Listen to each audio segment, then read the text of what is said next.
Regular council meeting to order at 6 o'clock.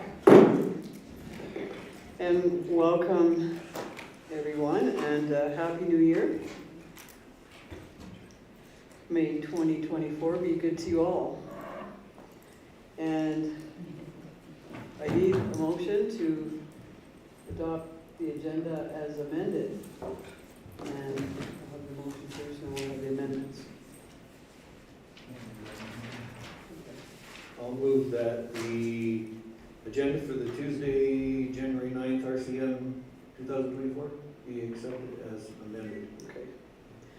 And the amendments are, I think Luana captured the one from the committee of the whole. Is that all right, Ethan? I'll go to Luana for that one. Yeah. Yes. Oh, you want me to? Yeah, just what, yeah.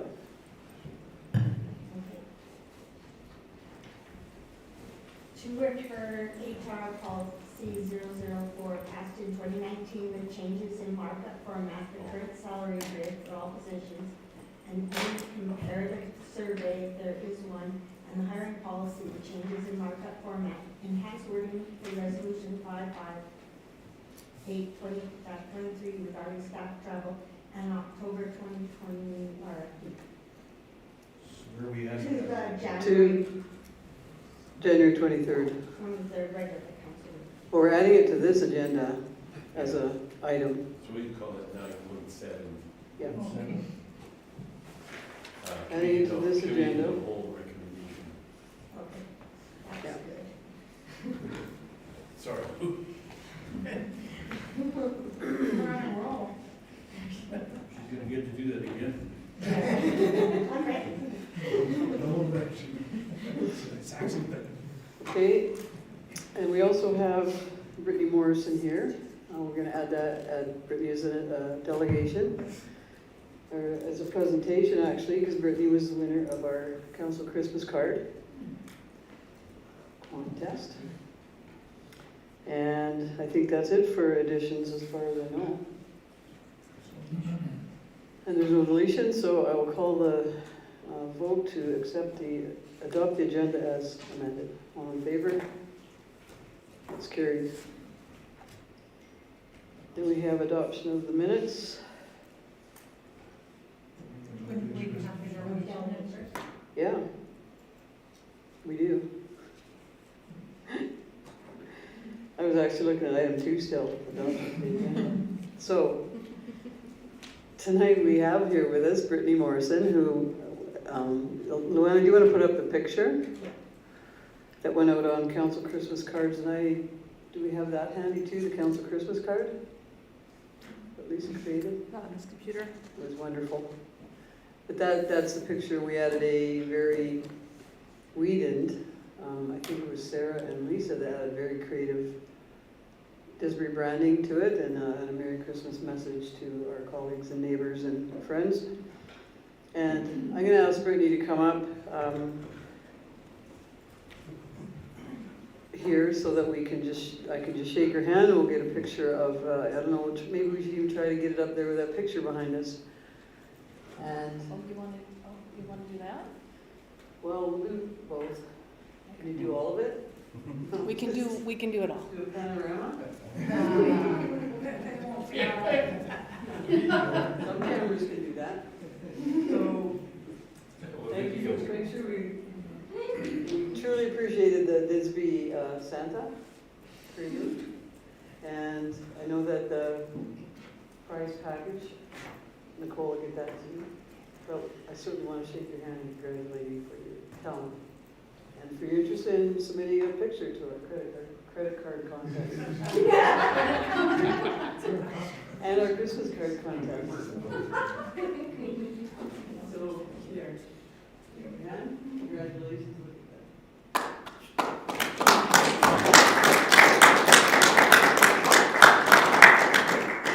Thank you. And Nicole, be in touch. All right. Congratulations. Thank you.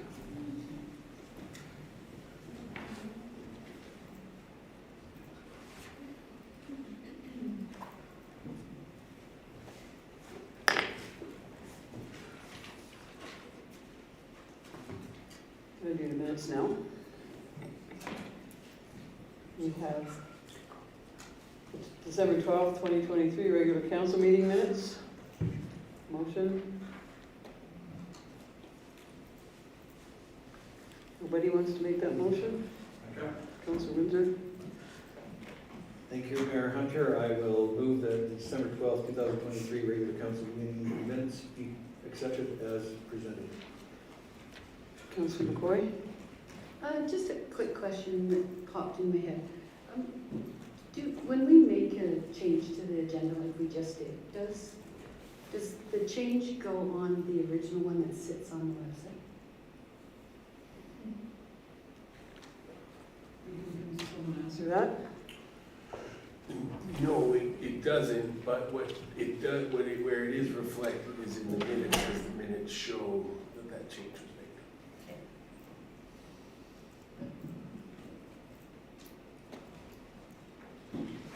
Oh, Councilor Williams? I have a question about the minutes on page 8, number 14, reconvene, resolution 607-23. It says moved by Councilor Blank. Oh, yeah. Wasn't that person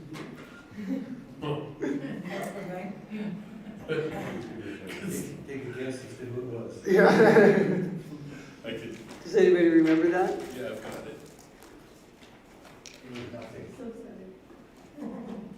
Other than that, I know what the question says, it's just that popped in. That was Councilor McCoy. Okay. We should have taken bets. So Mayor Hunter, I'll change my motion to. Amended? Minutes as amended. Okay. Anything else on the minutes? Good to go? Okay, so accept the minutes of the December 12th meeting as amended. All in favor? That's carried. Then we have 6.1, council reports for January 9th. Well, that's for tonight. It's for anything you did between December 12th and tonight. So Councillor Moore put her hand up to talk. No, I didn't. I don't remember. Maybe if you go around to the other people, look at my calendar and I'll remember them. Well, that turkey is making your brain That's fuzzy. Sleepy. Councillor Windsor? So the Water Commission meets tomorrow, so I don't have anything to say. Actually, Mayor Hunter, I will say quite a few things. RDR Mug, we have a meeting scheduled with the Minister of Agriculture, the Honorable Mr. Severson, and that is for discussion with regard to in-stream storage on the Red Deer River and the budgetary implications of that and how we will move forward with that. That's good enough for our the Water Commission, obviously we meet tomorrow, but there was a note that everybody received with regard to the bulk water and use of the domestic water for oil field operations. And there's two reasons behind that. First reason behind it is that our water license out of the Red Deer River requires our water to be used for domestic purposes only. And so using it for oil field purposes would jeopardize our license. And the second reason is a philosophical thing, that why are we using treated water for things like fracking and things like that in oil field operations. And so that was the reason that notice came out from the Water Commission. And I guess the follow-up on that would be that I guess I would like some direction, because I would like to ratify that at the council level here, that we too agree with that philosophical idea that the water that we purchase from the Water Commission and that's treated at the Anthony Henday plant, that it's not used for oil field operations outside of the community. I don't know whether that would be a notice of motion or just a straight motion, and I don't know how to word it, because I don't know how you do a positive motion to tell you that we're not going to do something. I'd like some direction on that, okay? Have you done your report? Not yet. And so the other one, yeah, when I'm done my report. The other one is the Parkland Regional Library. As council knows, I've been sitting on a subcommittee that is advocating for the amendment of item 8.3 of the membership agreement. Our subcommittee of 5 people has almost completed our presentation, which will be presented to the Parkland Regional Library System Board on February 22nd. We have to provide it to the PRL prior to that so that it can be included in the agenda. So we'll be doing that probably on February 13th. There are a couple other numbers that we're waiting for before we'll complete that, but then I think that we've put together a really good presentation and I expect to be successful on that. Direction on our bulk water sales, and, I mean, we have to comply with the commission directive anyway, Yeah. as a member, or not the directive, but the notice that they put out. Yeah. So I guess, what are you asking, and then Ethan could probably, Yeah, and there's nothing in the bylaws or nothing in the ministerial directive that indicates that it can't be used. It's only on our water license, and we don't want to jeopardize the water license because of using it inappropriately. And certainly, the commission gave that directive, but it's up to the municipalities to determine on their own where they are and how they operate that. And certainly, as a municipality, I would expect that we would comply with that. But I think as a council, that it would be in our best interest and to demonstrate support of the commission in that and the importance of the potable water to make that motion, a motion somehow. And I'm just not sure whether it's a notice of motion, how you would make a positive motion out of saying we're not going to use it for oil fields operations. And I would like some direction. I think right now, we need time to get all that information, what we are currently doing, what our practices are, and then bring it back. And Ethan, would that be what we would be doing? Since we have practices in place already for potable or bulk water sales, but to bring that back, that could be a motion outside of our council report motion. Yeah, and thanks for the question, and I think it'd be good to have that come back so that we can also have Craig's input on that and get his, and so maybe it's simply a motion that the issue of bulk water sales to oil operations be brought back as a future item. With regards to the motion itself, the guidance for preferring positive motions is a guidance thing, but it's not a hard, fast rule, and there are unique circumstances where you do need to have a very clear negative motion if you want to send a certain type of message like that. So that would be appropriate in this case, if that's council's will. We have the same difficulty at the Water Commission with trying to come up with a way to make that a positive motion when I made a motion at the Water Commission, so, yeah. Thank you. But because it is a kind of a timely issue right now with water in the situation we're in, like a future meeting should be identified as well. Current practices wouldn't be hard to put together. I know, Councillor Bassett, your hand's up, and I'll finish and then you're next. But is there a timeline, you think, based on the commission's notice or directive that? I don't think that it's critical to get Okay. this right away. I think that it's just a demonstration of support and a philosophical direction that the council is indicating. And so if it was not even later in February, I don't think that would particularly matter. I'm quite sure our policy is going to follow what the directive from the commission was regardless. It's just a formality, I think. Okay. Councillor Bassett? Thank you, Mayor. My understanding of that is that, number one, the water we receive is a commodity. And once it reaches our door, we're able to do with it what we wish, whether we're selling to oil field, whether we're selling it to farmers, we can sell that and profit by it. The only restriction that I recall is we cannot supply water to members of the county. So outside the borders of our town, we cannot provide that service, pipeline it, that type of thing. But as far as the water service that we get, we're getting, whether the water is treated or not, we're paying for a service and we get the water as a commodity. So we can sell it to our CFO, we can sell it to Kurt, we can sell it to me, anything you want.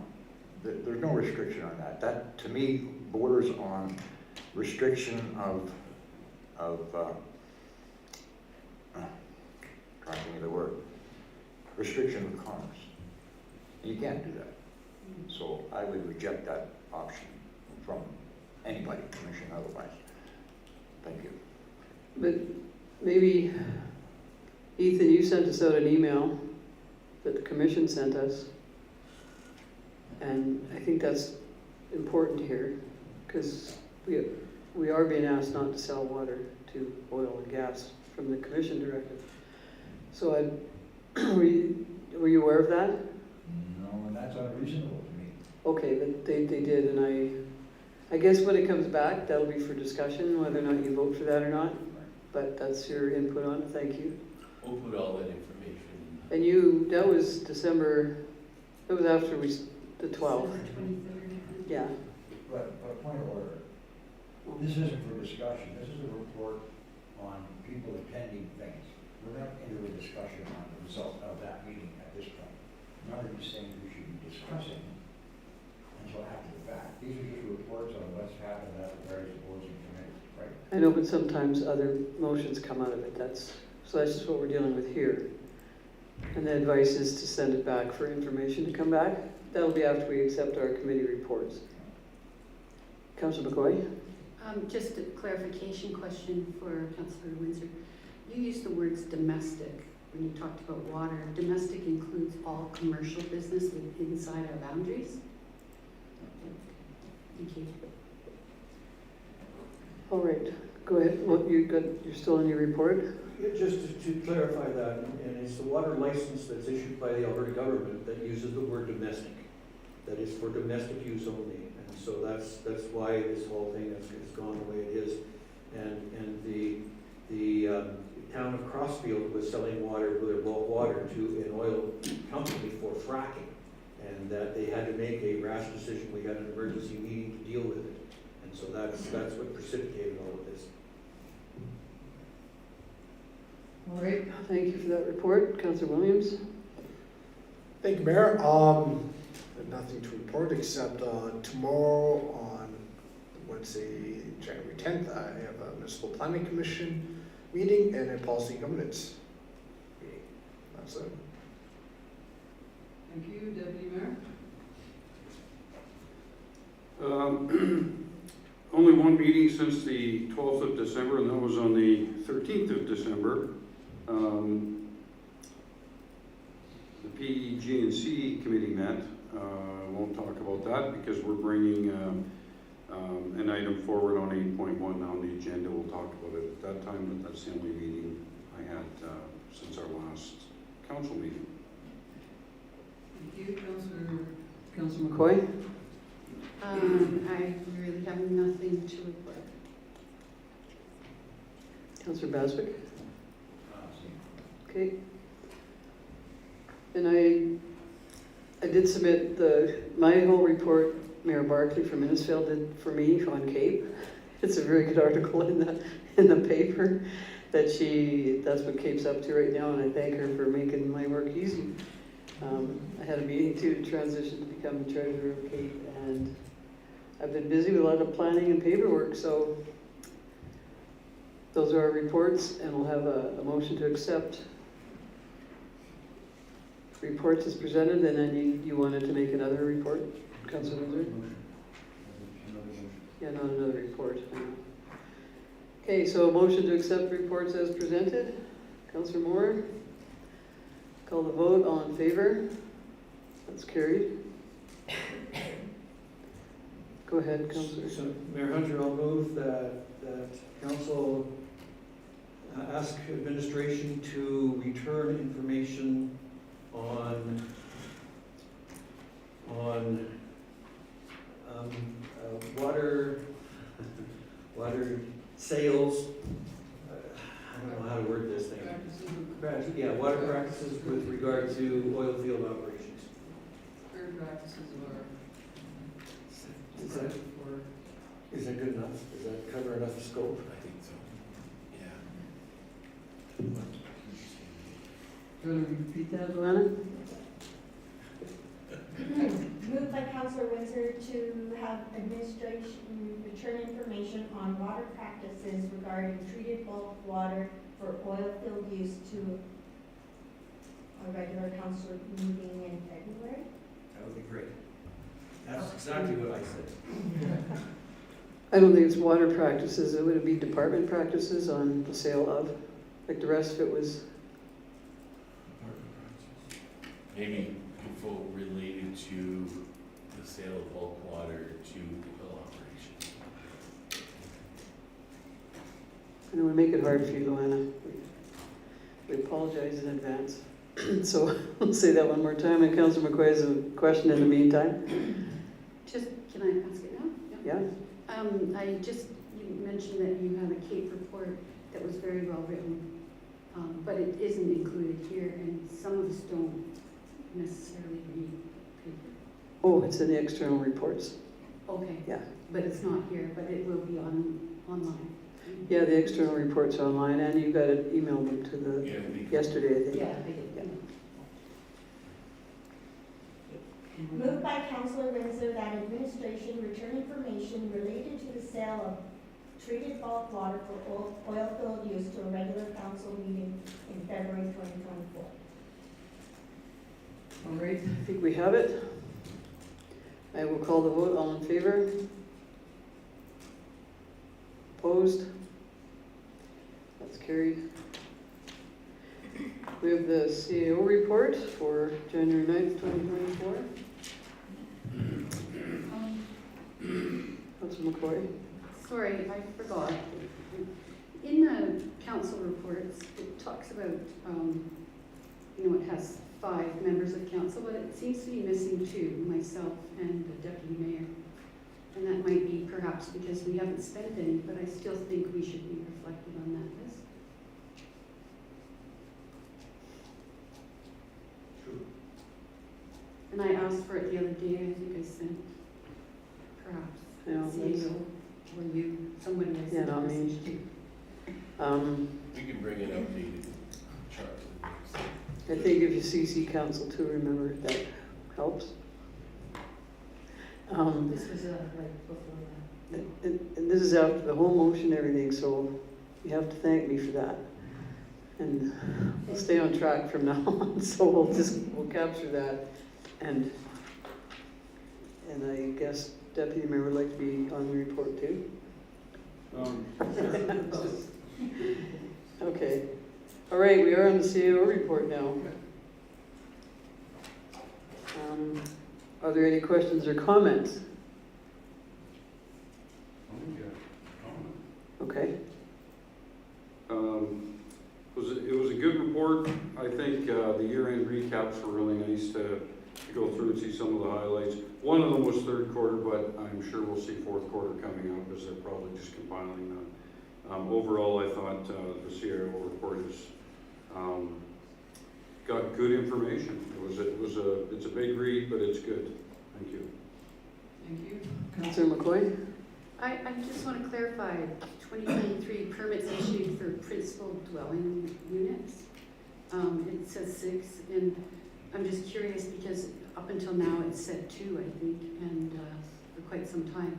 So in December or later this year, we got 4 more development permits, I guess, is what I'm asking. How did it get to 6? Is that a new bill?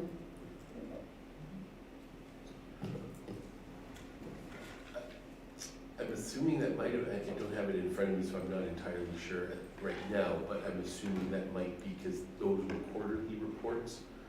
So I don't, perhaps it was just showing that 2 was for the quarter. I'm not sure. We can get some information on that. Thank you. Okay, thanks. If you could, that would be helpful, because I don't believe it was the quarterly reports. And even if it was, I don't believe, even looking at all the columns, ever seeing 6. So I was just curious. Like, we're having a housing boom in December. It's good news. Okay, anything else? Councilor Moore? Yeah, just, I don't think I've ever seen before that rural calls for fire were big more than town. We used to have 40% calls to them, which took 60% of our time. And 60% of our calls in town, I see 37 versus 31, which is unusual. And it may reflect maybe more grass fires or something, but that should mean that there's going to be an adjustment in our proportional funding. Did you want an answer on that instead of a No. maybe? No, Or it- do you want an accurate? I know Because we it's- want to be hopeful if it's a maybe and it isn't. Okay. Ethan, do you want to address that, Amanda? Ethan, that's okay? So the total calls include motor vehicle collisions and medical calls. And of course, motor vehicle collisions are more prominent in the county. Oh, and the high- Those are actually eliminated for the purpose of determining our cost sharing agreement with the county. So often when you take those out, then they fall to lower calls in rural. Makes sense, thank you. All right. Councilor Windsor and then Councilor McCoy again. Thank you, Mayor Hunter. I'm looking at, on page 12 of the agenda, the accessory buildings and structures and uses, and I see the top number is a total permits issued for garages, et cetera, and it's, number is 39, and my question is that the total of the 5 categories below that? Or is there one of those 4 categories below that, 5 categories below that excluded from that total? Ethan, can you answer that? What page are you on, Councilor? 12. Yes, so that number of accessory, those are accessory permits, and it's not necessarily, really, it's not necessarily everything that's below it, because it might have other things that are part of that. So,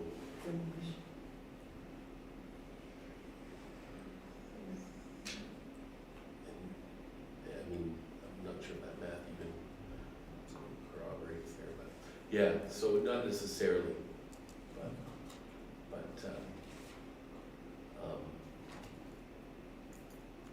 because it would, the intention of that top one is to be anything that's kind of not a primary use thing, so it mostly probably is made up of most of those things, but it could be the side thing as well, but it's not captured. Is there a better way to report that then? Or, I'm not saying I know how to report current planning and development, but does that maybe ask the question if it could be broke out to be more clear? I don't know. Leanne would know that, I think. Go ahead with a follow-up question. Well, it reports 39, and if you add up the 5 categories below, it actually adds up to 41. So I just I didn't understand if there was something that's not included in that 39 of those 5 categories, or if there was, that's all. And maybe it's probably the 2 demolitions that aren't included in that top number, I'm guessing, but we can, make sure, we can see if there's a way to make that more clear. Leanna has her hand up. Leanna. It's Luana, I think, has her hand up. Sorry. I was like, the hand's here? I can explain this. So when it says on the first one, the 39, that's how it's written in the land use bylaw, and they categorize it The second one, those are exactly what they issued for, total 19. There was garages, sheds, gazebos, shipping containers, solar panels, storage. Because our land use bylaw words that accessory lot that way. No? I think we're just looking for the number 41. That helps us all understand more. I think it is the two demolitions that are part of that, because a demolition isn't an accessory use, so I think that's the odd number that maybe if we restructured that. So we'll look at this, we'll talk with the planning and see if there's a better, more clear way to lay this out. Alrighty, you finished then, Councillor Windsor, and Councillor McCoy, you had a question or comment? I'm finished with that. Okay, well, I'll come back to you then, because Councillor McCoy is up. I have a question about it. On page 17 at the bottom, it talks about fourth quarter total medical call-outs, and it says, 21%. And like, do we pay that amount? Like, does that cost us money? I guess what I'm asking. Ethan? Amanda? Can I just bypass you on financial questions? I saw a thumbs up. No. So that, no, I can't remember your question. Is that 21%? Oh. Do we pay, does that cost us money? Obviously it does, right? Well, it costs us staff time and equipment time to attend the calls. So whether the 7,000, it's not quite the same reflection, that's what we would get if we were billing it out at Alberta transportation rates. So it's just trying to document that there is a value there of attending those calls. And yes, it does cost us money because our firefighters are attending those calls and our equipment is attending the calls. There might be medical supplies being used and things like that as well. Do we get reimbursement at all for this? No, we do not. So I guess my question would be, should council not be looking at funding from AHS and or the RCMP or someone to fund this cost, because it's getting bigger each year. It's more and more and more. It's becoming a huge cost. Well, I'll give you a bit of history of that, because we had one of our mayor's meetings. The town of Crossville is really hit hard with medical costs for their fire department going out, because there's no ambulance in the area. And they put the word out to all of us to ask us what our fire department was doing for calls, for medical assist, and for a lot of our primary were there first because of proximity of ambulances. So Amanda brought us back an initial report, and I'm happy to see that these are coming on every quarterly report, because it does tell us what the value is of our fire department personnel being on those medical calls that AHS should be paying for. But at the same time, there was an argument back when that if we're going to start charging for us to do the medical calls, and they're going to start calling to be on site at things that they don't transport patients, but they are on site because of the accident or the incident. So it was kind of a balance of, okay, we'll charge you and you charge us, and we'll see what happens.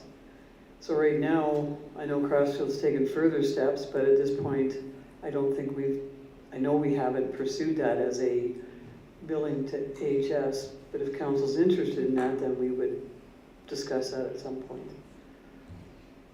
But the benefits or the negatives might outweigh the benefits if we're getting charged back for calls when they're waiting. Yes, I would want more understanding of that part of it. Like, what are we providing, or what are they providing to us that we're taking the benefit of, and vice versa, and what's the percentages? We don't know that, right? I'm saying that would help us know if it's something we need to look at financially.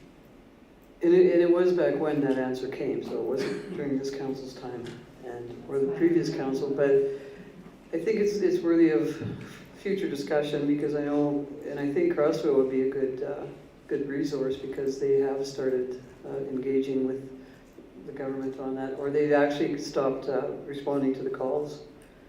And that's their directive, and I'm not going to speak for what exactly they've done, but I know there's some actions they've taken to take the burden off their fire department because they're volunteer just like us. So, and they were getting a lot of calls, like lots. Yeah. So, yeah, that's a good discussion, and I don't, maybe there is value in putting it on our list of items we'd like to explore further. In particular, in particular for Councillor Williams and I, who were not privy to any of the discussions or decisions that were made in the previous term, I think it would be most beneficial for us to understand that.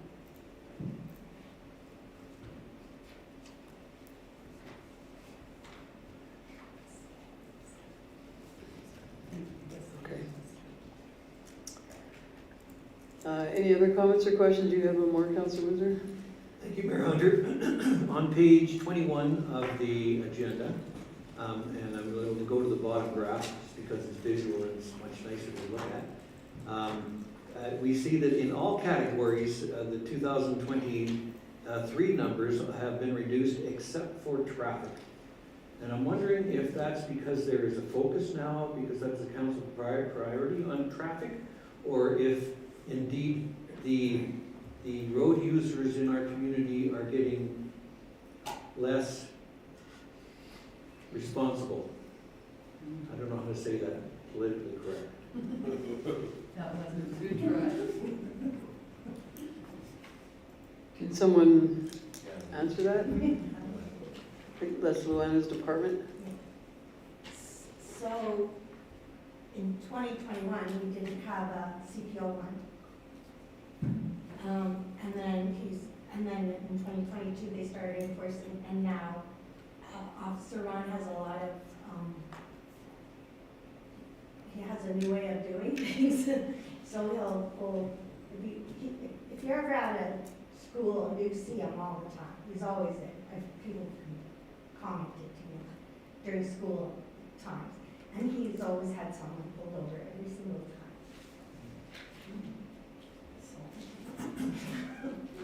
So maybe we're just catching more. The focus is good, and like the focus is good. Like that was part of why I wanted to know, because if that's our focus, because that was one of the directives of council to do that focus. So I'm very pleased to see that that's taking place. Yeah, and I see too in the Traffic Safety Act is one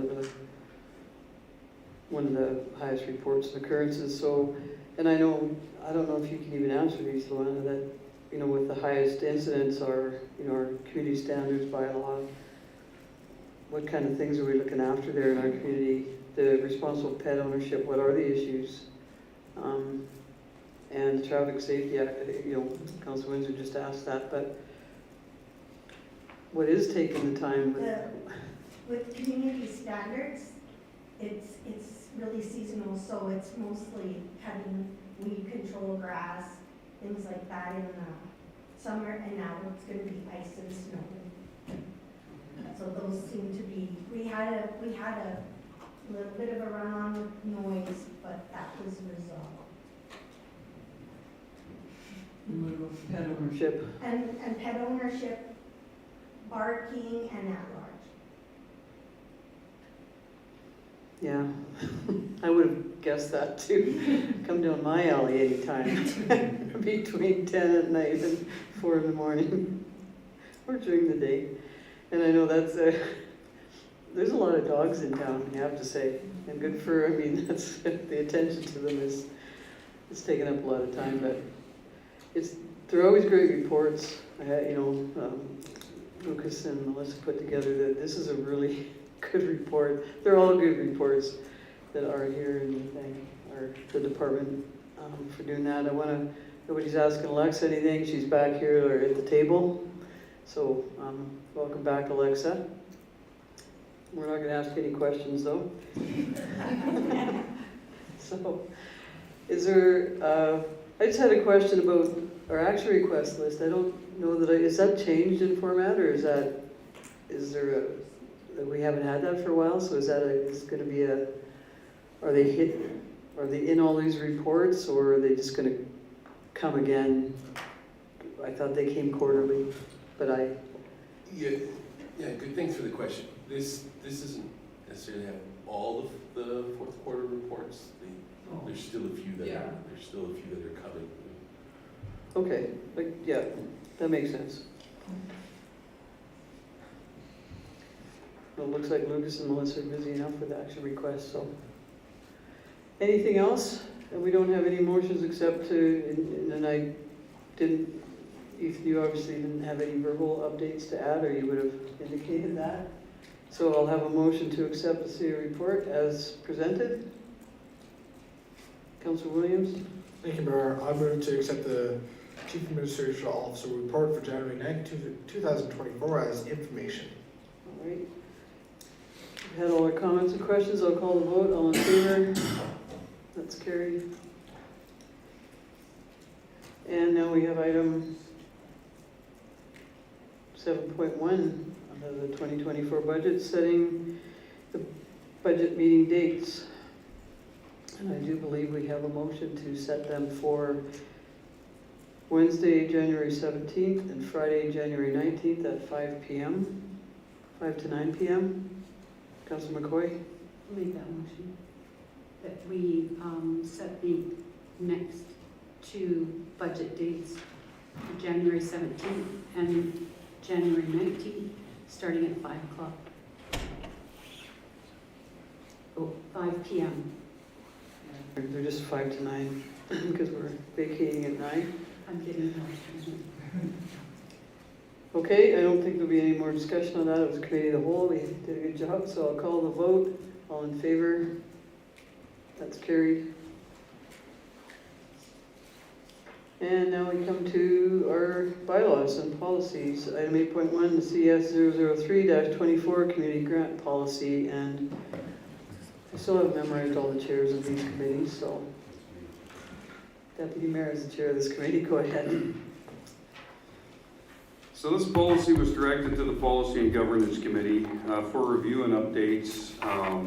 The PGC has spent the last 3 meetings, November 15th, 29th, and December 13th, making recommendations for improvements of this policy and the program that it governs. We're making the following key recommendations for the improvement of this policy. Removal of promotional item swag requests as part of the policy, refinement of 2 streams of funding available through the program, community grants and facility discounts 50% of cost of rental, allocation of surplus funding between 2 streams, community grants at 85% of the surplus funds and facility discounts 15% of the surplus funds, based on a maximum of $30,000 or surplus allocation. $25,500 would be available as grants, and $4,500 would be available as facility rental discounts. If less surplus were available in a given year, then those numbers would fluctuate based on the identified percentage allocations. Town Council is to oversee the community grant funding decisions. The Community Service Department would administer the facility rental discounts. Groups may only apply once per funding cycle. Multiple applications will not be accepted. Requirement for applicants to be registered as a nonprofit charity and are in good standing under identified provincial or federal acts. Preference to be given to applicants that have not received community grant support in previous years. Preference for applicants operating within the town of Didsbury limits. Applicants not meeting acknowledgement requirements, advertising signage, etc. will not be eligible for future funding. Requirement for accounting report to be submitted by April 15th of the following year the funding was received. Applicants not submitting accounting report will not be eligible for future funding. Unspent funding to be returned to the town of Didsbury unless other considerations have been approved. Update to Schedule A, application form to reflect the above changes, and the addition of Schedule B is the accounting report.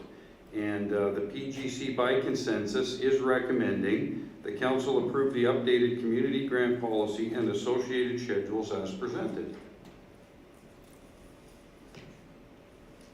So do you want a motion? Sure. I recommend the council approve CS 003-24 community grant policy as presented. Okay, are there any questions or comments? Councillor McCoy? Just a quick one, and I think I already know the answer from last year, but just to clarify. So if I already get funding from the town in some other capacity, do I qualify for a grant here? If I get Can you speak external, into your mic like this? Actually, Lisa, I'm sorry, I forgot to tell everybody to speak clearly into the mic. I need a longer stick. Yeah, I'm just curious, like, because let's say, use an example, the museum, we give funding to the museum if they have a project that they want to work on. Do they qualify because we already fund them in a different capacity? Do you want to? Perfect. Through the chair. Nicole has that answer? Yes. Sure. Yep, the policy as presented this evening would allow for application from the museum based on the criteria that the committee is recommending. Did the committee discuss that? Because I know it's been brought up before. So you believe that groups that are already funded should get more funding? Is that what that means? That's what that means. Well, Chair, but if the chair is deferring to you, then go ahead. Yes, Mayor Hunter, the discussion with regard to that was that if there are special projects or things like that that are going on, depending on the funding, and then council comes back to council for make final decisions on these things, there was a lot of discussion about how we were going to address that, because that was in the former policy, and it has been removed, and we felt that by adding the criteria for a nonprofit organization registered with one of those federal or provincial bodies, for the most part, protected the town from those ones that probably shouldn't be eligible. And so that's how that discussion went. Does that answer your question? I don't know, because the way you worded it was kind of like dancing around it. Sorry. Yes, we discussed it, and yes, this was to address that whole Already scenario. funded groups, Yes. Okay. And yes, and you feel we you agreed that that was appropriate. to fund them. Yeah. Did you discuss then that if you want to just give them the funding, and then they can ask, because if you give them 2,000 already, then I they can can- go ahead with I can grants? answer that. Okay, Because that would have to be approved through a budget. And that's something that they apply for. And if we approve that funding, then we're giving it to them every year. This may be for a special project, so it's not to fund wages. There's clauses in there of what they can fund with it. So it would be for projects. okay.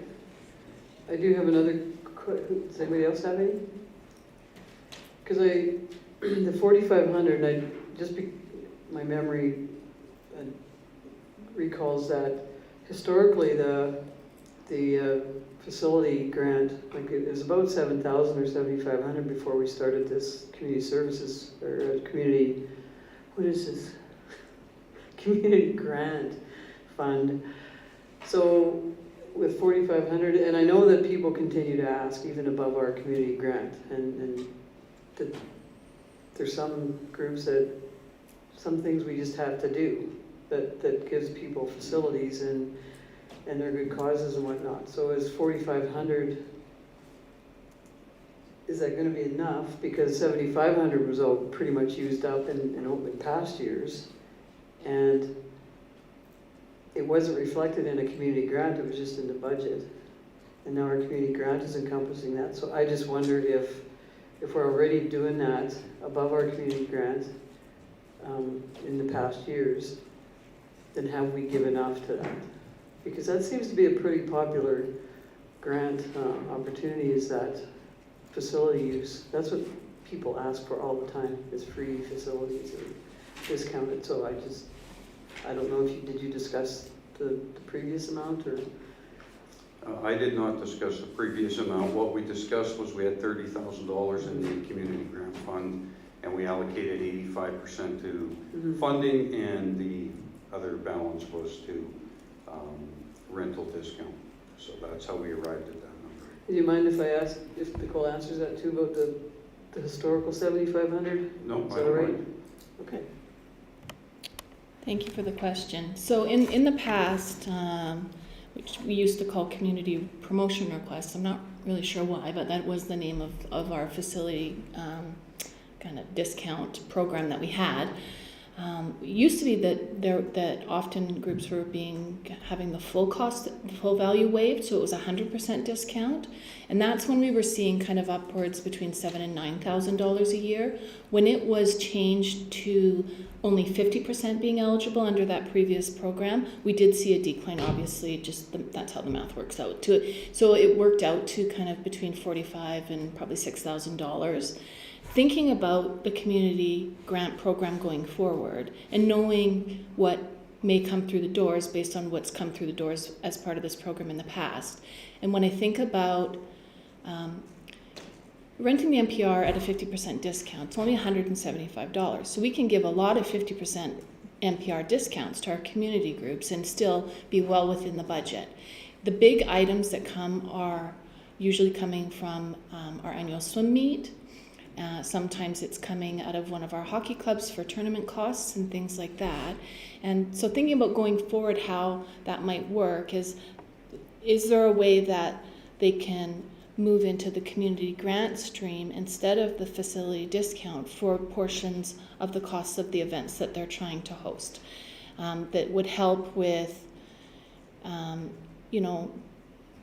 supporting the big events differently, so that the smaller events, so that like the Lions Dinner or a fundraising activity that might be happening in the NPR or the train station with the Arts Festival, those are lower cost items. So I do believe that the $4,500 is sufficient, but I do think that, like always with these policies, we won't know until we test the changes. And so maybe if council's open to leaving the amounts as they are for 1 year, and we can, do another intake, see what comes of it, and maybe consider modifying those percentages if we see that it's just, not working the way that we hope that it will. All right, thanks for that answer, and thanks for the committee's answers, and Councillor McCoy. Just one more question. Is that kind of like, to me, that reflects like a service level reduction? If people typically have we've given community organizations up 7,000 to 9,000. Typically now we're not going to do that anymore, and the money's going to come out of the 30,000 that we used to do it maybe elsewhere with. Is that a reduction in service level? I don't know. Nicole can answer that, can't she? Yep. I'm going to defer the chair, but then to Nicole. I'm just going to pass that on. Nicole, you had your hand up and you didn't. Sure, I can answer that question. So that $7,500 to $9,000, it's been several years since we've seen those numbers, because when the community grant program was initiated in 2020, we rescinded that former promotion request policy, and the numbers that we were seeing kind of ahead of 2020 were more like that kind of 4,000 to 5,000 range because of the 50% waiver. So really, we're essentially going back to what we had previously, refining the policy in the hopes that it will work better for any type of group that comes forward to apply for funding. Thank you for that. All right. Can you go back to that motion up there? Any other comments, questions? I think Deputy Mayor made a motion. I'll just refresh everybody's memory. Well, it's pretty simple to approve the community student draft policies presented. Okay, any other comments? I'll call the vote. All in favor? Thanks for your work on this, everybody. I think we were looking forward to that being revised. We have business item 9.1, the RCMP detachment project. And Ethan, there's nothing to add to this. We can. Anybody like to make this motion? It's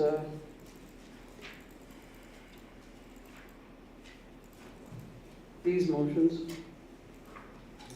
I think the RFTs. Yeah, you made the last one, so you can. Whatever. I'll move the council the RCMP interior renovation project and remove it from the 2023 capital budget. Any discussion or questions on that? You have a question, Councillor Windsor? Yeah, thank you, Mayor Hunter. It seems to me that let me see, it's the interior renovation as well as the furniture allocation for this project were both in the budget kind of under the same funding. And because the percentage has changed of what the RCMP are funding as compared to what the town is required to fund, does there need to be an adjustment to that furniture entry in the 2023 budget as well? Amanda? Thank you for the question. Off the top of my head, I don't believe that there needs to be a change, because I believe you're referring to the actual allocation versus what the budgeted allocation was. Is that correct? Okay, thank you. Yeah, I'm just looking at the capital budget and the division of how it's going to be funded. And it indicated that both of them are going to be coming out of the RCMP operating reserve, and that it identifies it as the whatever it was, 26%, and now that's been changed, or 28%, and now it's been changed. And so I'm wondering if that needs to be changed while we're removing this one from the budget, if the other one needs to be altered as well, because it's going to be reduced because of the portion that we're responsible for. I believe because it is with the portion that we're responsible for has actually gone down compared to what we budgeted for. So since what the town's outflows are within our budget, I would feel comfortable just from leaving that the same, because the total cost of the project is fine. It's just the funding allocations that have changed, and the town's portion of what we're spending is still within that budget amount. If council's comfortable with that.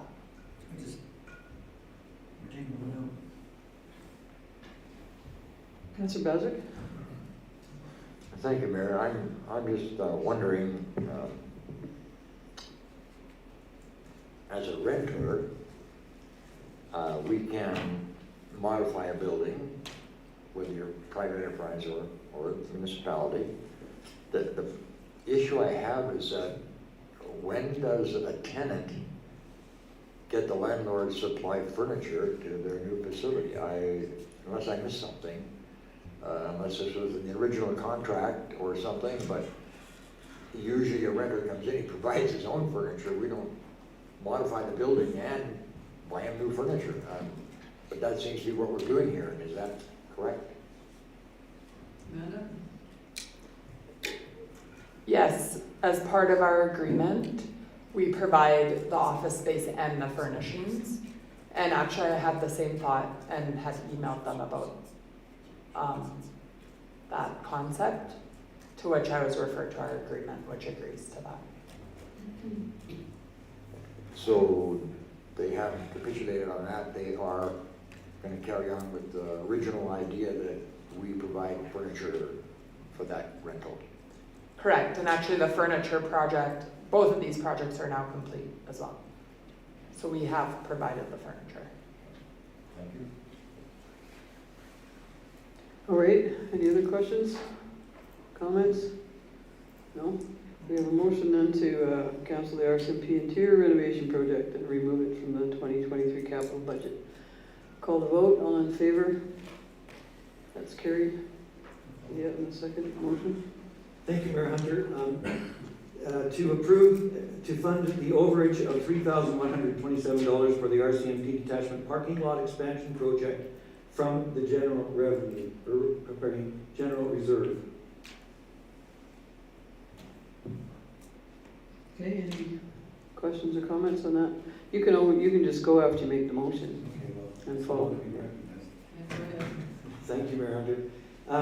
I'm wondering why this is coming out of the general reserve instead of out of the RCMP capital reserve, because there's like $460,000 in that, and it's actually been referred to the Finance Governance Committee to determine what we're going to do with that.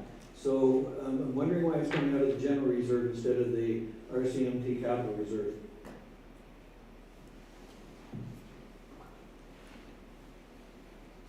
The motion was to fund it out of the general, but Amanda can answer that too. Yeah. Go against it.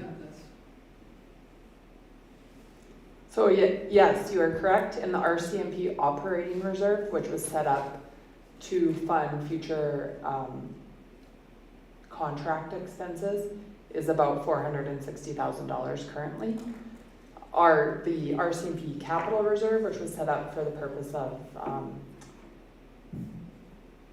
capital expenditures for the building, is essentially depleted at the moment with these projects. So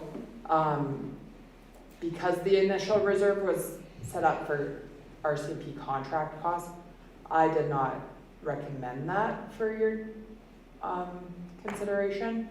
However, if that's what council chooses to do with those funds, that would be up to you as well.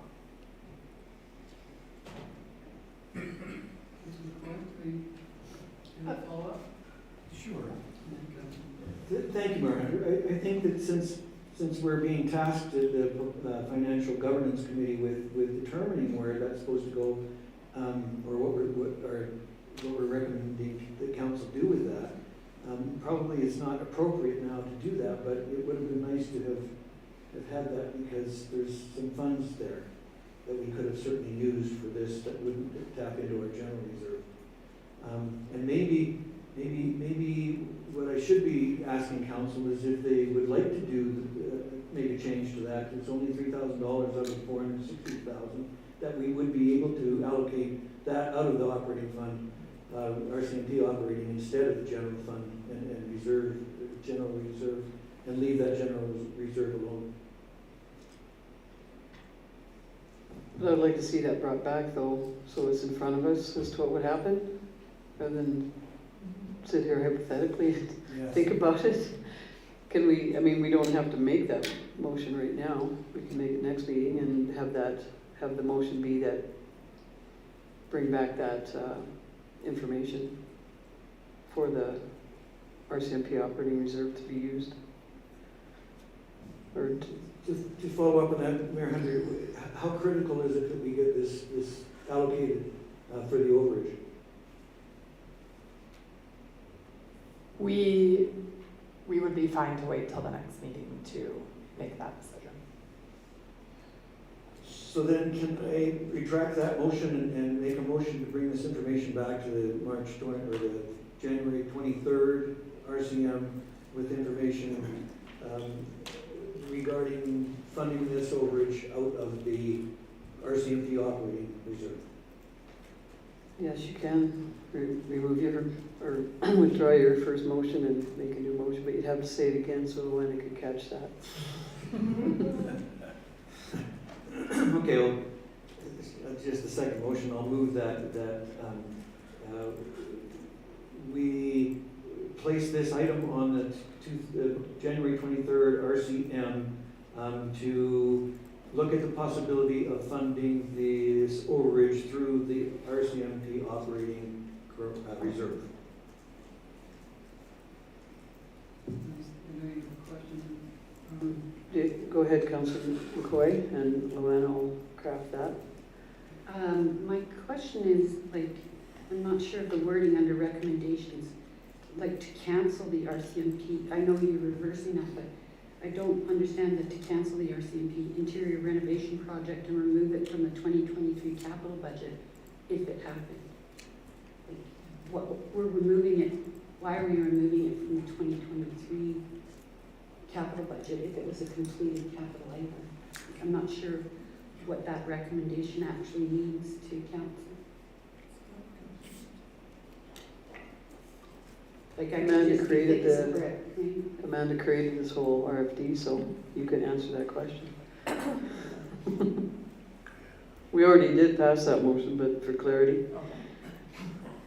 Well, to clarify, I believe, if I'm understanding you correctly, there's a little bit of confusion as the RCMP interior renovation project was separate from the furniture project, so the interior renovation was not completed, and we've been notified that it is not needed at this time. The furniture project has been completed, but it was a separate line item on the budget. Thank you. We have our RCMP in comfortable chairs now in the same space, right? And extra hard chairs for the bad guys. Okay, so you gotta read that back? Moved by Councillor Windsor to place this item on the January 23rd, 2024 regular council meeting to look at funding the overage of the RCMP detachment parking lot expansion project through the RCMP operating reserve. Is that what you said? Sure. Okay. So we'll call the vote. All in favor? That's carried. Thanks for that discussion. We have item 9.2, Tisbury Municipal Library Board appointment. I think Deputy Mayor wants to make this one. I move the council appoint Councillor Alan Miller as trustee to the Didsbury Library Board until the organizational meeting in 2024. Any questions or comments? Call the vote. All in favor? That's carried. We have item 9.3, municipal federal agreements. And I'm going to suggest a motion here that I think we need to gather more information why they're asking for this information. Just a little more clarity on it. That's my thinking as to when they start asking for these, for this information when they could get it on their own.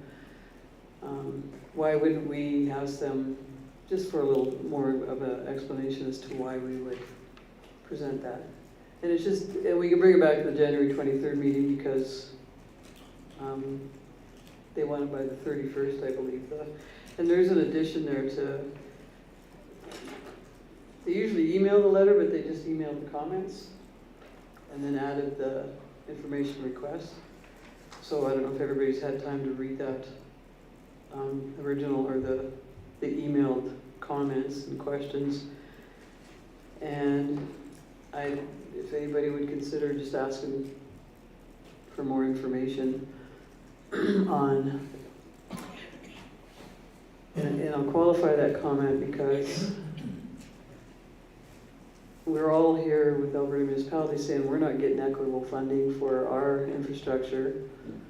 And so I think our government should set the example and then go ask the federal government for the equitable funding. And that would be the normal process, in my opinion. So we got more information based on that comment or based on that query, whatever, then we could make a better decision as to moving forward with this. Councillor Moore? In the past, there have been federal, like Canada, Alberta infrastructure programs where they work together, but they can't do that unless they know what other programs the federal government is doing directly with us. That was a really good one, and I sat on the board, and it did some major, even if it was for small communities, if it was something that really enhance our infrastructure in Alberta. And I think anybody asking for information, it would be good for them to be able to know what it is. Like, I don't know how much more, I see Innisfail is deciding not to send these things either, and I don't know what the purpose of that is. I would rather we send them and hope that that will gain us some leverage when they have a Canada-Alberta program again. Councillor Williams? Colleagues next to me, they had their hand up first. I'm just gonna go around, Okay. because I was looking at Okay. it. Thank you though for that. And then, I'm just in favor of sending it to municipal affairs right now. Any agreements, like, they're requesting that we have this done by January 31st, 2024, and we're thinking about sending this back until our next council meeting, which is on the 23rd. That's a tight time around, and I don't know what other information municipal affairs might send us in that tight time frame, so I'm prepared to make the first motion to approve in the sending of municipal federal agreements to municipal affairs. okay. Deputy Mayor? Yeah, I would think the same thing. I don't think we have anything to hide with our agreements. I think we all complain that our federal government doesn't share equally with us, and we see how Alberta is treated, so I would have no problem sharing that information with them if they can get it on their own. I don't know why we would be combative and not send it. Councillor McCoy?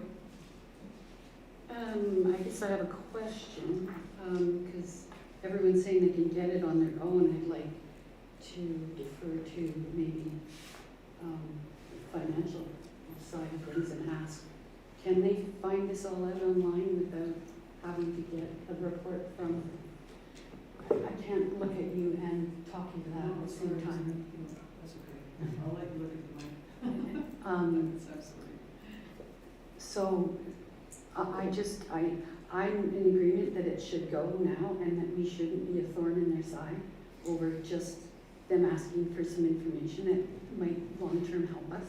But I do want to know if they're not able to get it.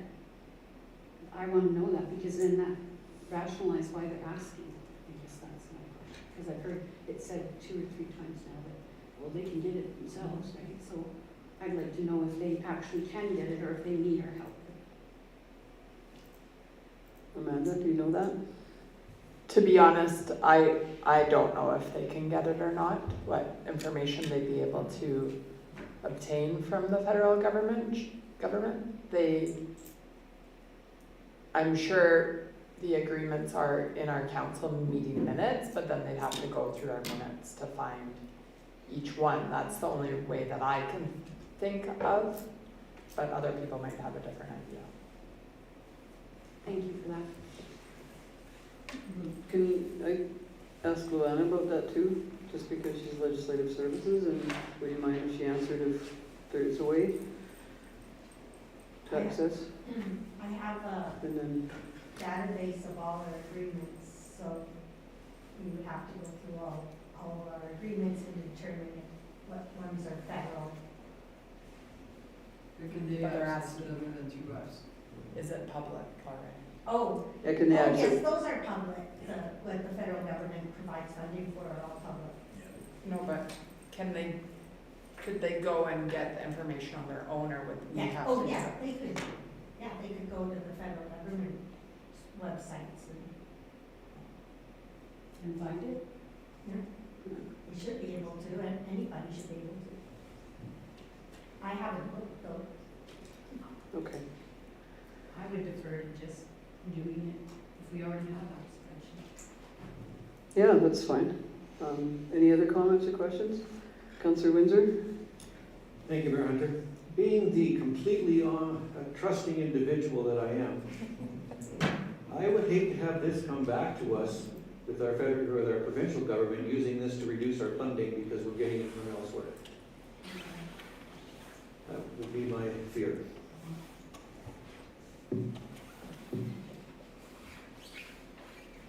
Yeah, and yep, go ahead. However, if they can get it anyway, they would reduce it whether we sent it to them or not.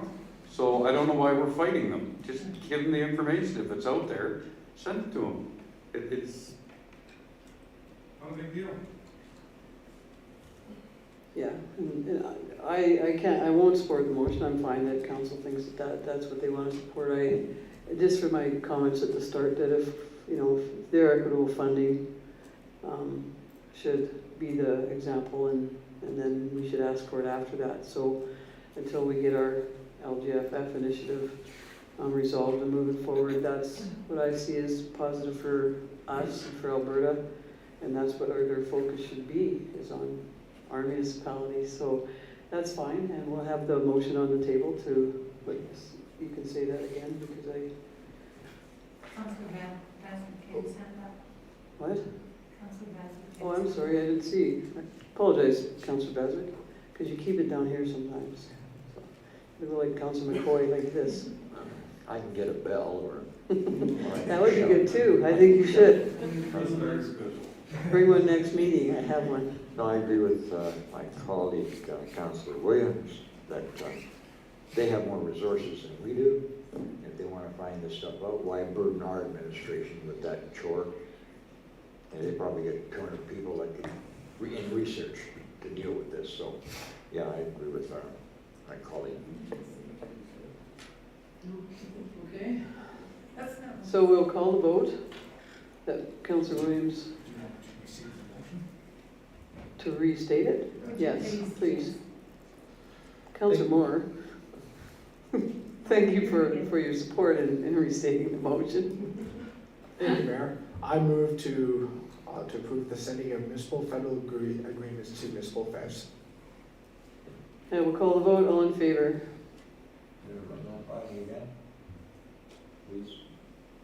Say it louder. I move to approve the sending of municipal federal agreements to municipal affairs. I will call the vote, all in favor? Opposed? That's carried. All right. We have item 9.4, the LGFF update. We should have had this first, for that motion. Who put these in this order?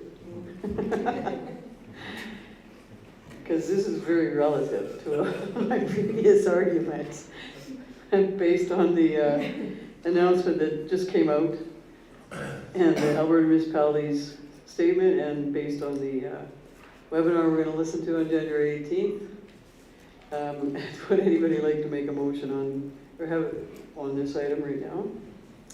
Councillor Moore?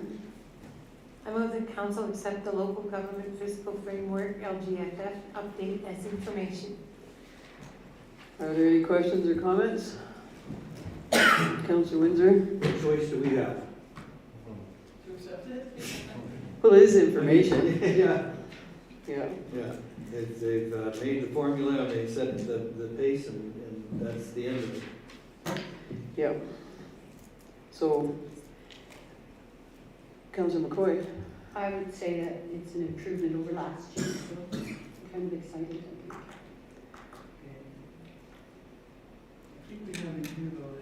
It was a 36% decrease to start, and now it's 14% back, so we're still 22% lower than historical. But it is better than last year. But it's such a convoluted thing because they front-loaded and then they took away and now they're giving back 14%. So this is what this all tells us. And I will call the vote. All in favor? That's carried. We have item 9.5, Alberta Municipalities Board Structure. Where is it? Oh. Motion? Councilor Moore? Yes, and I'm excited about this one because they certainly have heard a lot about this, but they haven't addressed it. So I appreciate what you're doing. I move that council approve for Mayor Hunter to request a meeting with Alberta Municipalities President, Tyler Gandam to follow up on the August 28, 2023 meeting and the information that was shared at that time. All right. Any questions or comments? We'll call the vote. All in favor? That's carried. And we have item 9.6, a regional chili cook-off. So everybody's read the RFD. I think we have to, anyone that would like to participate, and it's coming up very quickly. It's January 20th, I believe. Yeah. And there's going to be shopping, there's going to be outfits, and there's going to be, go ahead. So, maybe I read this wrong and I'm not understanding it. So if we put in a team, that team has to pay to enter? No, you have to, the people that come to watch you cook off have to pay. to Okay, enter. that's, yeah, and that's what I was trying to say. I thought if the team was going in and supplying all of that stuff, were they still required to buy tickets? No, okay, thank you. Quite generous, eh? Which makes sense. Councillor Windsor. Thank you, Mayor Hunter. I made a comment a little earlier out of line, but 10 days, that's what we got here in order to prepare for this. And if this was really being planned by an organization of the caliber that the chamber is supposed to be, we Point of order, we I should don't have want that. probably had Point of a order. little bit more notice as to this event.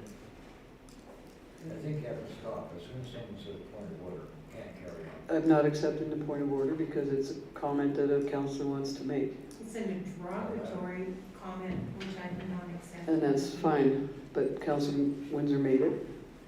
And that's, we'll carry on.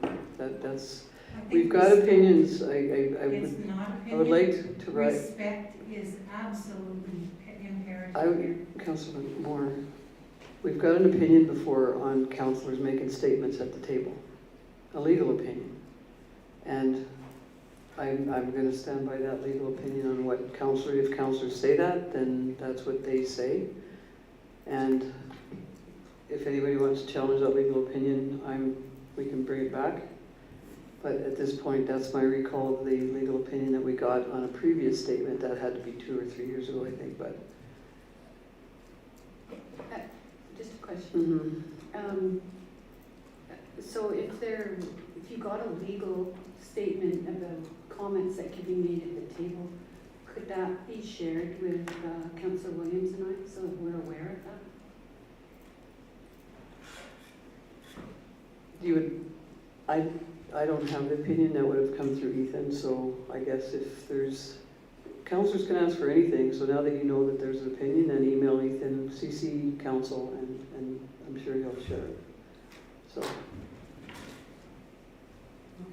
Councillor Baswick, sorry, go ahead Ethan, and then Councillor Baswick, because you're probably going to address that.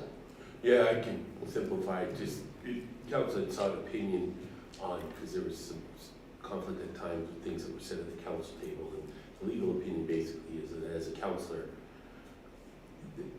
you have the ability to, there's not rules against what you're allowed to, how you're allowed to express yourself with regards to your opinions. And that there's very little that, other than things that are in the realm of libel and things like that, but expressing preferences and opinions about things. Basically, the legal opinion was there's a very broad brush that you have as councillors at that table, and it's up to you to use that at your discretion and hopefully wisely. Thank you. And that was sent in the previous term? That was Yes. asked for in the previous term? Yeah. Yeah, it was. Councillor Baswick?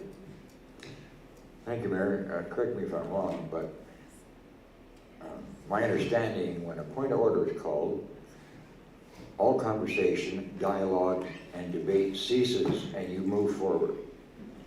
So what we did was, in my humble opinion, incorrect to carry on after the point of order was called. A point of order is addressed as to whether or not the chair accepts that point of order.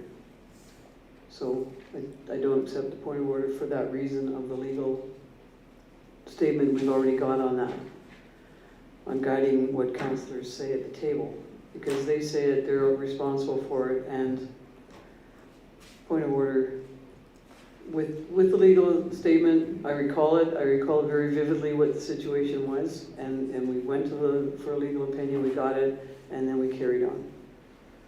Okay, well, thank you. I assume that point of order in the future is of no value. Councillor Baswick, I just answered that, I addressed it, that I wouldn't accept the point of order. If I was delayed in that, I apologize, but it would have been the same ruling, that I wouldn't accept the point of order.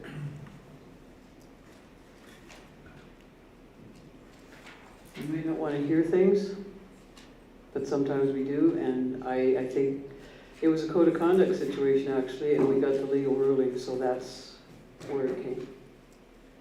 Councillor McCoy? Just to go back to the topic at hand, the regional chili cook-off. Councillor Williams and I did it last year with the painful but amazing help of this person who was having some health issues at the time. He brought us this amazing barbecue sauce, secret sauce or whatever. It was lots of fun. There wasn't a lot of people there, and last year they didn't have to pay a penny to come in. So I'm not sure how many more they're going to get this year by charging $10, but maybe they did pay and I'm not aware of it. But I guess all I'm saying is the 20th I'm not available, but I think it was a good function to attend. I didn't make it to the actual function. I got to the sauce delivery and had to leave. So, I trust you. Go ahead. If I recall correctly, they did have a charge last year, I think around the same price of $10, but you got like 5 bowls of chili at the end. So, And you had to keep your bowl. yeah, you gotta keep your bowl. So, I think that's a pretty good deal right there. But I think we should move on and see who would like to attend. Can anyone attend? No, I you're, am unavailable, I'm sorry. Councillor Windsor? Councillor Williams? I could possibly attend. I have to check my calendar. You want to check it right now? Councillor McCoy? I can't attend. Oh, right, you said that. Councillor Baswick? I'm very good at eating it, but not cooking it. I will not be there. Okay, so, we could expand it out if anybody wanted to join. I can't be there either, it's right in the RFD, so. Councillor Williams, we could do things like we've done in the past and put, all the excited staff could put their name in the hat and we draw out a couple to come and help participate, but, I double checked, I'm unable to do oh, it. and he's unavailable, so. Yeah, sorry. Well, that ends that conversation. We could have just started with that. Would have got it over with quicker. Okay, so I think maybe the motion should then say that we wish them all the best and good luck to the participants. And send our regrets, so I can do that. If you want to make the motion that the mayor will extend our regrets. And Could we put it out to staff to see if they could represent it? does it say something? I think, Is yeah. this a mayoral challenge? It's really like an official challenge, so I think you can take administration with you, but I don't think, I mean, we could, just, what are they gonna say? But I'm sure, and if they get participants, but, right now, I think what we have to say is that council can't attend, but if there is an opportunity for administrative team to attend, then we would certainly support that. Right? Who made the motion? Nobody yet? You go ahead. I'll motion that we let the Didsbury Chamber know that none of us are able to come on such short notice, and that's for you. And that we wish you the best, and hopefully you can attend next year. Okay, and I'll send that to, we'll send them a letter, but I'll call them tomorrow, just let them know. All right, so read that back, Luana. Oh. Moved by Councilor McCoy to accept the Regional Chili Cook-Off Medal Challenge as information and inform the chamber that the council are unable to attend, but wish them all the best. I love the edit, anyway.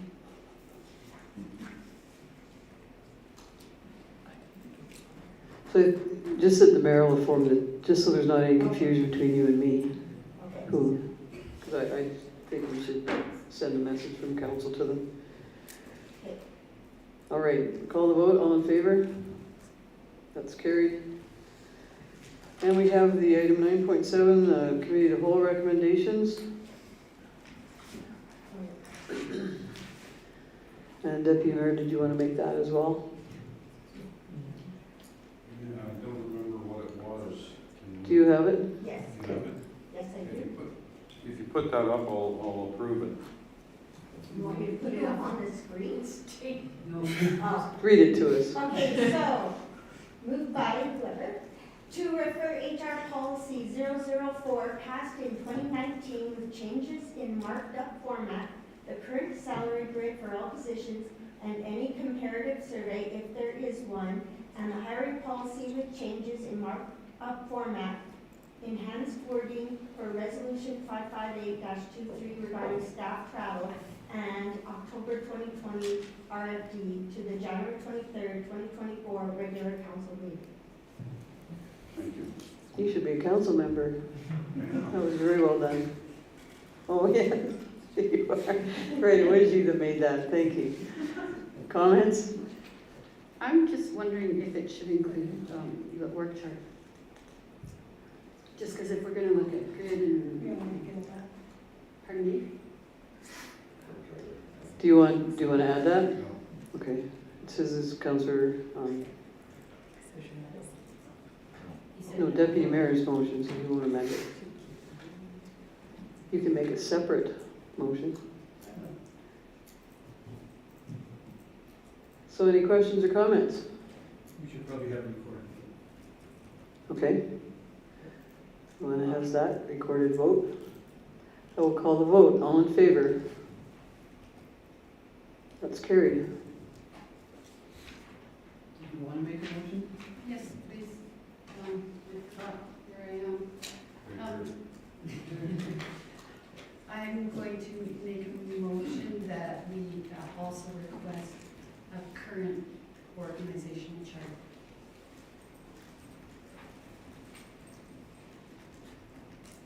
Okay. I will support that for the budget proceedings coming up, so we're going to need it anyway. But I will call the vote. All in favor?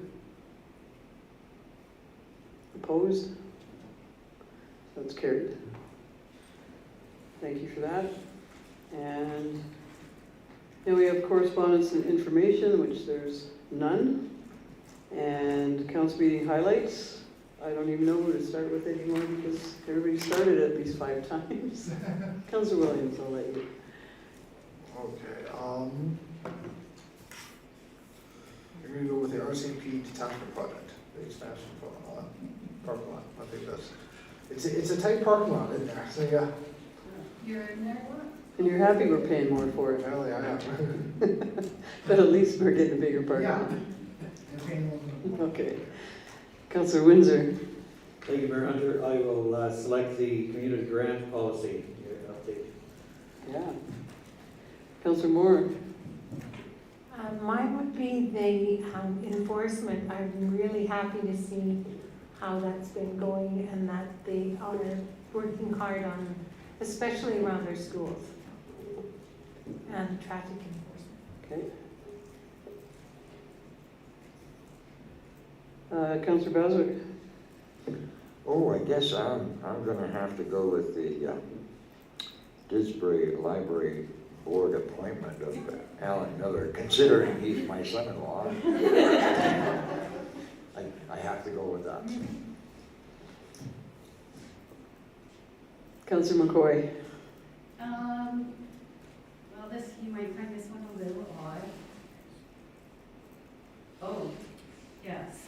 I am going to go with the award winner of the Christmas card project. Oh, Brittany. Deputy Mayor. The setting of the budget meeting dates. That was mine.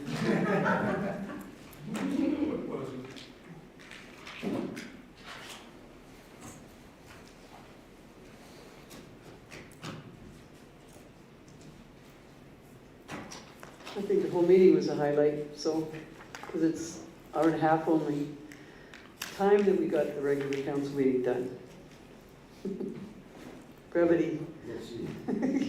The regular council meeting, not the, okay. So we have a question period at this point, and I see Linda Lewis would like to come up and speak at the presenter's table, and I think you know how to turn on the mic.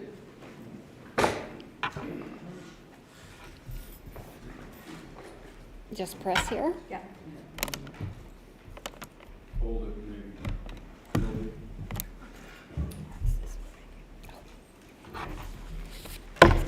Good evening, and thank you for listening to my observations. In 2006, ISL Infrastructure Study Summary states the water distribution system requires upgrades. The ISL 2017 Water Master Plan states in 2008, one of the recommendations is to construct a new reservoir and pump house in the southwest part of town. Council did not address the pump house and reservoir issues from 2006 to 2017. In the ISL 2017 Water Master Plan update, they concluded the recommendations for a pump house and water reservoir generally are the same as 2008 report. But in addition, ISL now has identified the system is deficient at supplying fire flow to the developed part of town. In the 2020 multi-year master capital plan under East Reservoir construction, $200,000 is identified for land acquisition and $175,000 is identified for phase 1 design tender. It also states in 22 that $2,970,000 is identified for phase 2 construction. 2022 multi-year capital plan under East Reservoir construction, the same $2,970,000 has been identified for 2022 is now identified under the 2024 capital plan, and $1,015,000 is identified under the 2025 capital plan. This year's 2024 proposed capital budget, $125,000 is identified for the East Reservoir design. Under the proposed funding sources, reserve states 2023 water reserves balance is $1,690,066. A note from the mayor's desk dated October 2023 states Didsbury's 2024 to 27 capital plan for water, wastewater, and street projects are in excess of $18 million. LGFF funding in 2023 is $151 per capita.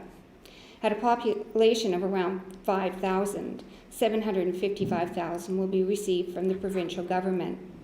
The note from the mayor goes on to say provincial LGFF funding is the main source of funding for such infrastructure projects and is critical for this plan to be successful, with other funding sources being debentures, loans, reserves, and operating budget, which means property tax increases.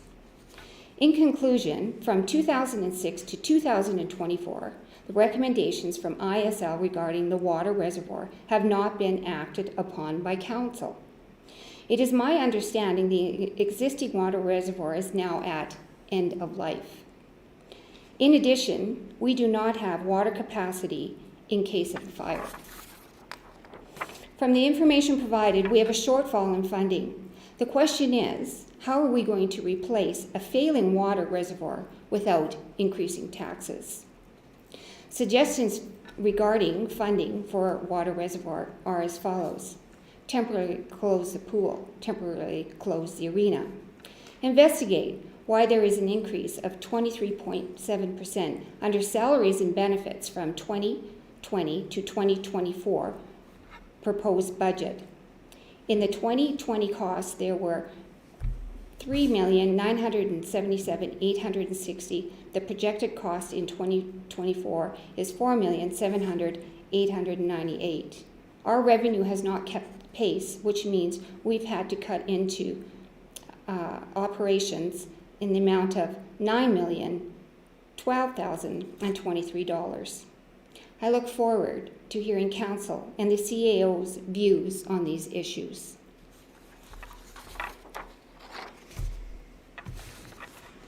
Thanks for that, Linda.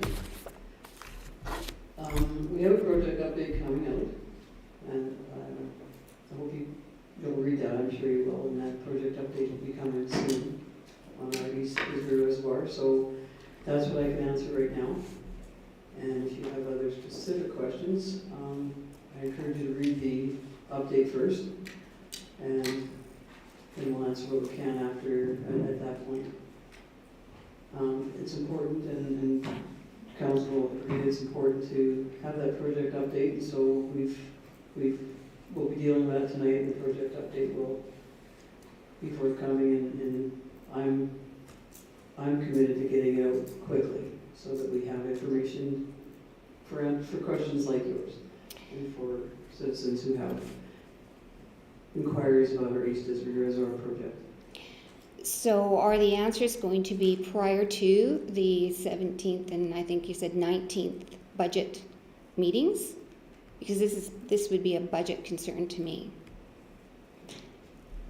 It has to be dealt with in the budget, because right now it's clear what's in our budget right now. Yes. So I'm not looking at it, and I try to memorize them, but I'm not good at that, because it's a long list. So I believe everything that we can do this year for the East Isbury Reservoir and for next year and the years coming will be in our budget and in our budget discussions. They have to be, because East Isbury Reservoir is moving forward. And So just to clarify, you guys are going to do the discussion and then you are going to have the budget meeting. What discussion? The discussion on the reservoir. Well, if you looked at our December 12th regular council meeting minutes or agenda package, there's a 2-page update in there on the East Isbury Reservoir, and how it's moving forward in our capital budget is on our capital budget. So how you're funding it is there. Okay, I will have a look at that. Thank you. Thank you.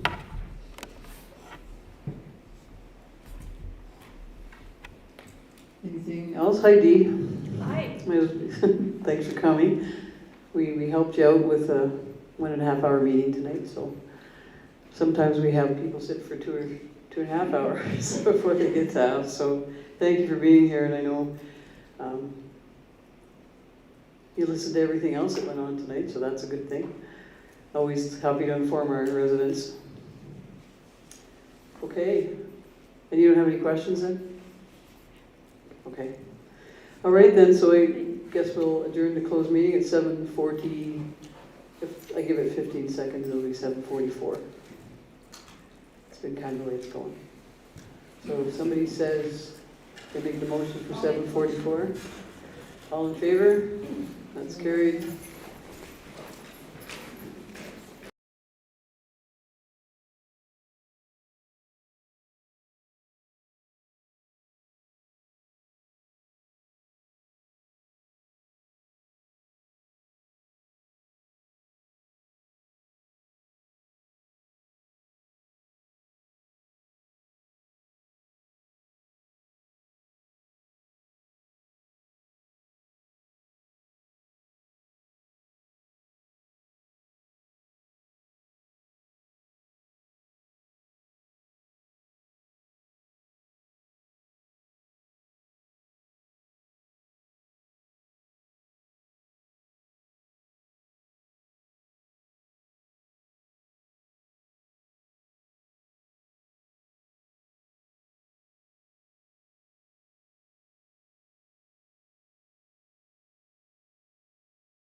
I was laughing because in the minutes, the only motion that didn't have a name on it was the naughty motion of being 11 minutes over the meeting. I know, right? The 10:11. Yeah, No wonder no one wanted to make that motion. yeah, And who right. was it at the end of it? It was you. Yeah, I thought so. I wasn't gonna get involved. John was bad enough. We took the picture and hung it in the post office. About those 20 minutes. Okay, we're back live on America's Got Talent. No, Alberta's Got Talent. You guys watching that? It's great. It's all this people that they've asked back. So item 13.3, the motion is to, do you remember? I do. To direct Councillor Windsor to Oh, yes, relay the dialogue. Relay the dialogue? Present the dialogue to the commission as directed. To talk to the commission board about our concerns, or as directed? As discussed. What do you think it should say? I think that's perfect. I think that's fine. Okay, all in favor? That's carried. And then we need a motion to accept items 13.1, 13.2, 13.4, and 13.5 as information. Deputy Mayor? Call the vote, all in favor? That's carried, and a motion to adjourn at 9:32. All in favor? That's carried. So John missed a bunch of information for 32 minutes more. Tell them we ended at 9:07.